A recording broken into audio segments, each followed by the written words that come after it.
And it will be through a law setting up the new Advanced Research and Invention Agency that opponents of the reduced aid budget plan to challenge the government today.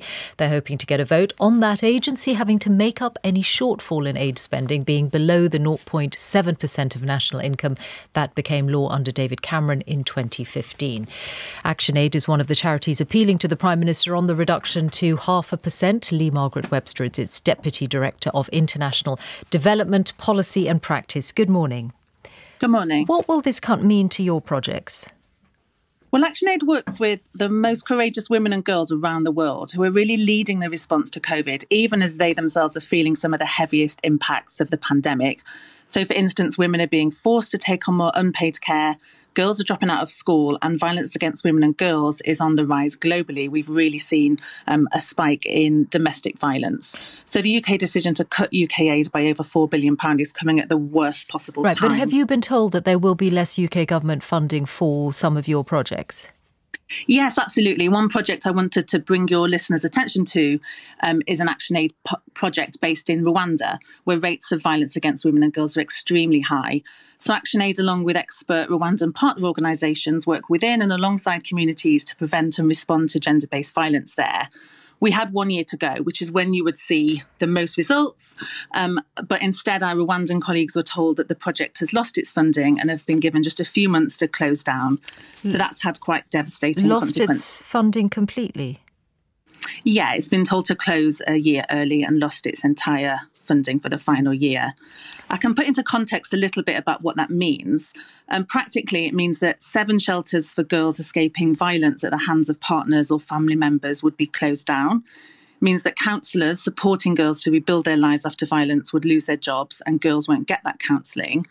In the first 3 years of the project, ActionAid and our partner organisations worked in over 100 schools and set up almost 300 safe spaces in communities where young women could learn about their rights, raise issues of harm and violence and get help and support. Understood.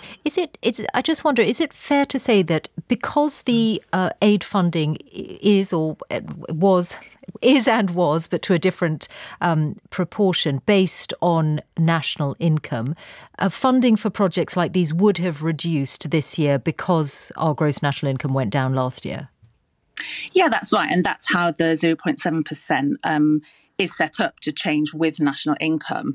And we need to really keep it in perspective because the additional cuts represent just 0.2% of UK income, and they will barely make a dent in UK finances. Even if maintained for 5 years, the savings would reduce the UK's debt levels by less than 1%.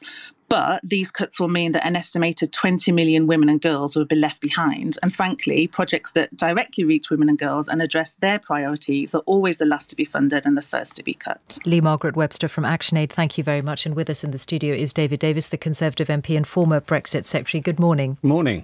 You are one of those opposed to this change? Yes, absolutely. For what reason? What is the direction well, you've heard come some to of this the from? reasons, but in my judgment, even more fundamental than that, you've got massive cuts in things like clean water, which kills more children worldwide than almost anything else dirty water does. 80% cut there. 10 million people will lose their access.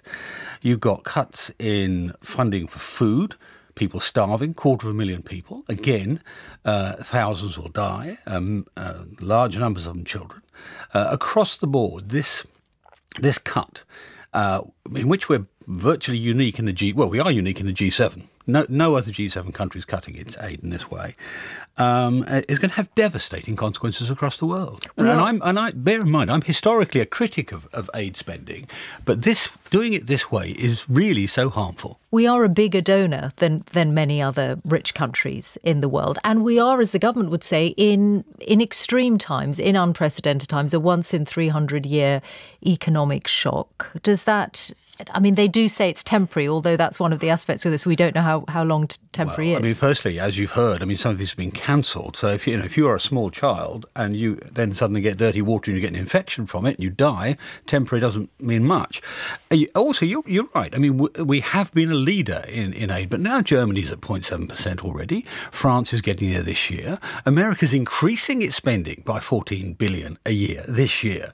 So we are not such a leader in those terms anymore. more. In fact, we're throwing away what was, I mean, I don't want to go into soft power arguments, but if you want to take a realpolitik argument, we're throwing away enormous influence, particularly in Africa, where there's a great ideological battle with China.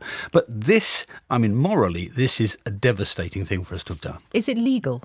No, the best argument, I mean, I'm not a lawyer, the best advocate on it, the best expert on this is Ken MacDonald, one of the best directors of public prosecutions in modern times. Lord MacDonald has said, in terms, this is unlawful, which is why the government, if it wanted to do this, should have brought it to the House of Commons and said, this is in our manifesto, but the duress we're facing now means we have to do this, and so ask the House to approve it. It didn't. The reason it didn't was because the majority of the House doesn't agree with it. I mean, that's what we're going to see today if we get the vote. And I'm afraid that that's, frankly, in my judgment, a morally poor position for the government to come So from. you are confident then that if this amendment is chosen by the Speaker and if it is voted on, you will defeat the government? Yes, I'm pretty sure. I mean, I'm certain that there's a majority of people who want the government to change its policy. Of course, the whips do their worst, but I think we'll still win. And if they came forward in the meantime and said temporary means this year and 0.7% will be back next year, what does that mean? You'd be happy to see the amendment pulled? It helps, but in my view, and I'm not everybody voting on this, but my own personal view is they have to do more than that. They have to come and say that these worst outcomes, the areas where people will die, either from starvation or infection from dirty water. You've got to do a bit more about that. I mean, Yemen, the biggest crisis in the world, we've cut by 60%. The biggest human emergency in the world. Right, but just to be clear on that, so actually you are one of those who wants to see the 0.7% reversed for, I think, rather than just return. I'd love to, but I think in this year, what we need to look at, so limited to 1 year, as you say, but in this year I would look and say, you've just got to have a very close look at the damage that you're doing. If you are going to kill people with this, which I think is going to be the outcome in many areas, we need to reverse those immediately. David Davis, thank you. Thank you.